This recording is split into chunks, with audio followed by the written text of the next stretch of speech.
선거 기간에 무엇보다 큰 관심사는 출마하는 후보자나 정당 중 누가 이기고 있는지일 겁니다.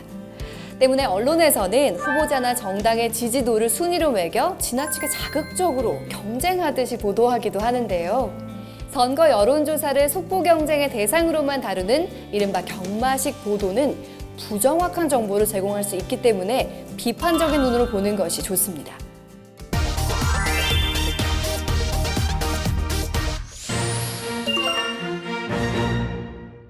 여론조사는 일부 유권자를 조사해 유권자 전체의 의견을 알아보는 것이기 때문에 100% 정확하다고는 할 수 없는데요. 예를 들어 동전을 한 개 던지면 당연히 앞면 또는 뒷면이 나올 겁니다. 앞면이 나올 확률은 50%, 뒷면이 나올 확률도 똑같이 50%인데 실제로 동전을 여러 번 던져보면 항상 50대 50의 확률로 나오지는 않습니다. 때로는 앞면이, 때로는 뒷면이 더 많이 나오기도 하니까요. 제가 실제로 10번을 던졌을 때 4번은 앞면, 6번은 뒷면이 나왔습니다. 이처럼 선거 여론조사에서도 유권자의 일부인 표본을 뽑아 유권자 전체의 의견을 추정함으로써 오차가 발생하는데 이것을 표본 오차라고 하는 겁니다. 선거 여론조사 결과를 확인할 때는 이 표본 오차를 고려하는 것이 중요합니다. 예를 들어 95% 신뢰 수준에서 표본 오차 플러스 마이너스 3%포인트라고 하는 것은 여론조사를 실시해서 지지도 결과가 50%로 나왔을 때 위와 같은 조사를 100번 실시하면 95번은 오차를 포함한 47%에서 53% 사이에서 결과가 나올 것이다 라는 의미입니다. 그러니까 실제 지지도는 정확히 50%다라고 단정할 수 없다는 거죠. 선거 여론조사를 보도하는 언론에서 지지도 결과를 두고 1% 올랐다 내렸다와 같은 표현을 자주 쓰기도 하는데 이 오차범위 안에서의 지지도 변화에는 큰 의미를 둘 필요가 없는 것입니다. 그렇다면 후보자들 간의 우위를 판단할 때는 어떨까요? 선거를 앞둔 2명의 후보자가 있습니다. 한 여론조사에서 A는 지지율이 30%, B는 50%가 나왔습니다. 표본 오차는 플러스 마이너스 3%포인트라고 가정해 보겠습니다. 그럼 A는 27%에서 33%, B는 47%에서 53%로 오차 범위를 고려하더라도 B의 지지도가 확연히 높다는 것을 알 수 있죠.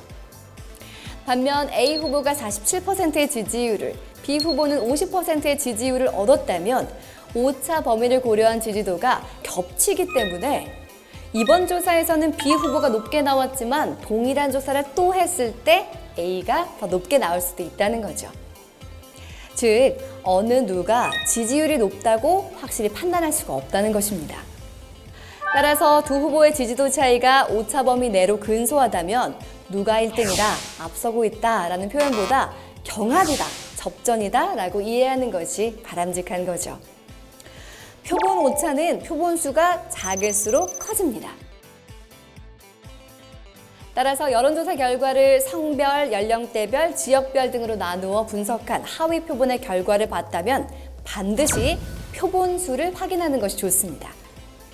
예를 들어 전국에서 1000명을 대상으로 조사를 하는데 1000명 중 단 13명만이 제주도민이라면 이 13명의 의견을 제주도 유권자 전체의 의견이라고 볼 수 없다는 거죠. 하위 표본의 수가 적은 경우는 통계적으로 유의미하지 않을 수 있기 때문에 확대 해석에 주의하는 것이 좋습니다.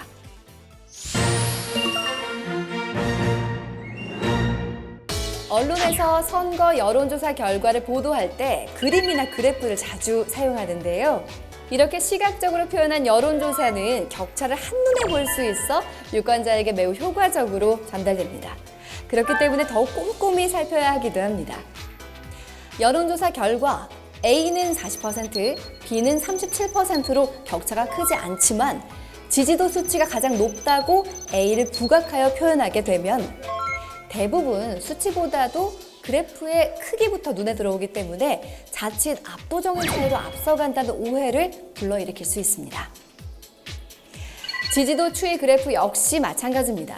첫 번째 조사에서는 A 후보가 0.6%포인트 높게 나타났고 두 번째 조사에서는 B 후보가 0.3%포인트 높게 나타났습니다.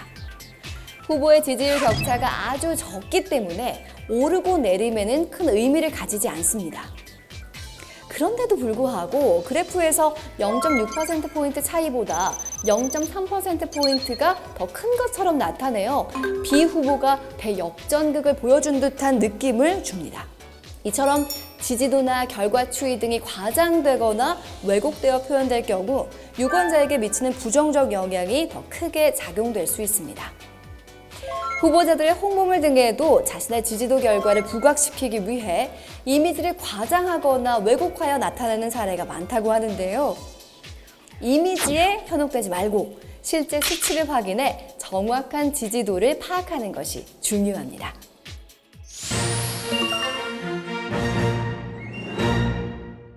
선거철 비슷한 시기에 다양한 여론조사가 실시되고 그 결과가 우후죽순으로 보도되는데 결과가 제각각이라 무엇을 믿어야 할지 난감할 때가 있으실 겁니다. 선거 여론조사는 조사 방법이 다양합니다. 기계음에 따라 버튼을 눌러 응답하는 ARS 조사와 면접원이 직접 물어보고 답하는 전화 면접 조사가 있는데 이 조사 방식에 따라서도 결과에 차이가 있다고 합니다. 누구를 가장 선호하십니까? 내일이 선거일이라면 누구에게 투표하시겠습니까? 누가 가장 적합하다고 생각하십니까? 등 모두 정당이나 후보자의 지지 속성을 묻고 있지만 질문에 어떤 표현을 사용했는지에 따라서도 결과가 달라질 수 있습니다. 그 밖에 집전화 또는 휴대전화를 사용했는지, 어떤 시간대에 실시를 했는지 등 조사기관이 자율적으로 정하는 다양한 조사 설계 방식에 따라 차이가 날 수 있는 겁니다. 때문에 다른 여건 하에 조사된 결과를 비교하는 것은 바람직하지 않습니다. 지지도 수치만을 두고 비교하기보다는 직접 여론조사에 대한 정보를 파악한 뒤에 동일한 방식의 여론조사끼리 비교하거나 여론의 추이가 어떠한지 전체적인 흐름을 읽는 것이 중요합니다. 한편 선거가 끝나면 선거 여론조사 결과를 두고 선거 결과, 즉 정당이나 후보자별 득표율과 비교하여 적중했다 또는 빗나갔다 정확도를 판단하곤 하는데요. A 조사기관은 당선된 후보자의 득표율을 맞췄고 B 조사기관은 1, 2위 후보자의 순위와 격차를 맞췄다면 어떤 조사가 더 정확했다고 할 수 있을까요? 정답은 판단할 수 없다입니다. 지지도 여론조사 결과와 실제 득표율 간의 비교 자체가 불가능한 건데요. 그 이유는 대상의 차이, 시기의 차이가 존재하기 때문입니다.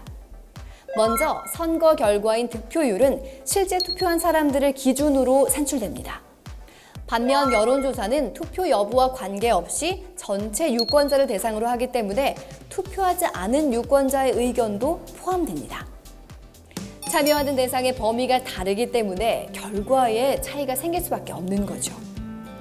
그리고 우리가 언론 등을 통해 접할 수 있는 마지막 여론조사 결과는 적어도 선거일 일주일 전에 실시한 결과입니다.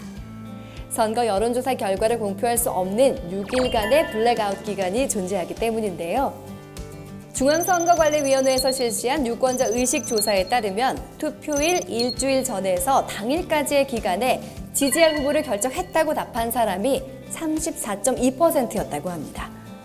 이 일주일 동안 3분의 1의 유권자가 어떤 후보를 투표할지 결정하기도 하고 표심이 바뀔 수도 있다는 사실을 생각해 본다면 득표율로 선거 여론조사 결과의 정확도를 판단하는 것은 모순이겠죠. 따라서 선거일 일주 전까지의 여론조사 결과는 선거의 흐름을 파악하는 데 참고하는 것이 좋고 선거 결과를 가늠해 볼 때는 투표율이나 무당층 분석을 통해 실제 득표율을 예측하는 조사나 선거일 당일 투표한 사람을 대상으로 하는 출구조사를 참고하는 것이 좋습니다.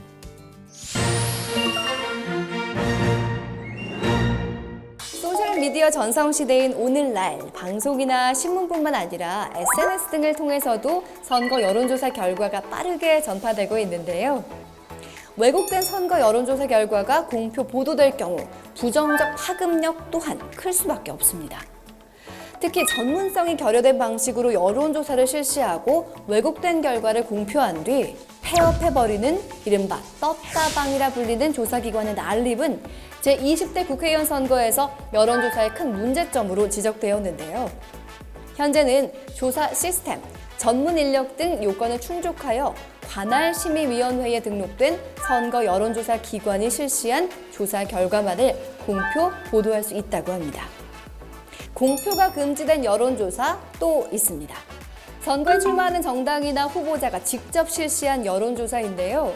본인에게 유리한 표본 추출 틀을 사용하거나 편향될 수 있는 방법으로 여론조사를 실시할 가능성이 높고 그 결과가 공표될 경우 선거의 공정성을 크게 해칠 수 있기 때문이죠. 또한 SNS의 특성상 출처가 불분명한 경우가 많은데요. 여론조사가 시행되지 않았음에도 마치 시행된 것처럼 만들어낸 여론조사 결과나 임의로 왜곡하고 조작한 여론조사 결과도 공표되는 경우가 많다고 하니 주의해야겠습니다. 여론조사 결과를 전달받았을 때 신뢰할 수 없는 여론조사를 걸러내는 가장 좋은 방법은 먼저 여심이 홈페이지에 등록된 조사인지 확인하는 겁니다. 마찬가지로 내가 여론조사 결과를 공유할 때도 조사기관, 조사 의뢰자, 조사 일시를 밝히고 중앙선거 여론조사심의위원회 홈페이지 참조 문구를 꼭 포함하여 출처를 분명히 하는 것이 좋겠습니다.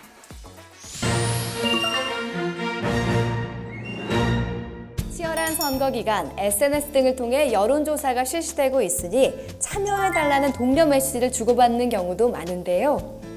이 독려 메시지 자체가 문제되는 것은 아니지만 당내 경선 여론조사에서 특정 성별, 나이, 지역, 지지 정당 등을 거짓 응답하도록 지시, 권유, 유도하는 경우나 선거 여론조사에서 같은 사람이 2차례 이상 응답하도록 지시, 권유, 유도하는 경우 문제가 될 수도 있다고 합니다.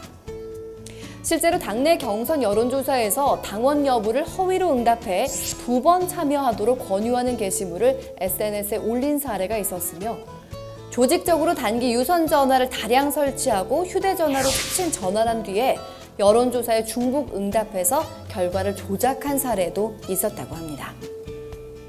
절대 그러면 안 되는 거 아시겠죠? 선거 여론조사의 객관성과 신뢰성을 높이는 데 무엇보다 중요한 것은 여러분이 여론조사 전화를 받았을 때 전체 유권자를 대표한다는 마음으로 올바르게 참여하고 의견을 표현하는 것입니다. 깨끗한 선거 여론조사 문화를 만드는데 여러분도 동참해주세요. 지금까지 선거 여론조사에 대해서 자세히 살펴봤는데요. 선거 여론조사 복잡하지도 어렵지도 않습니다.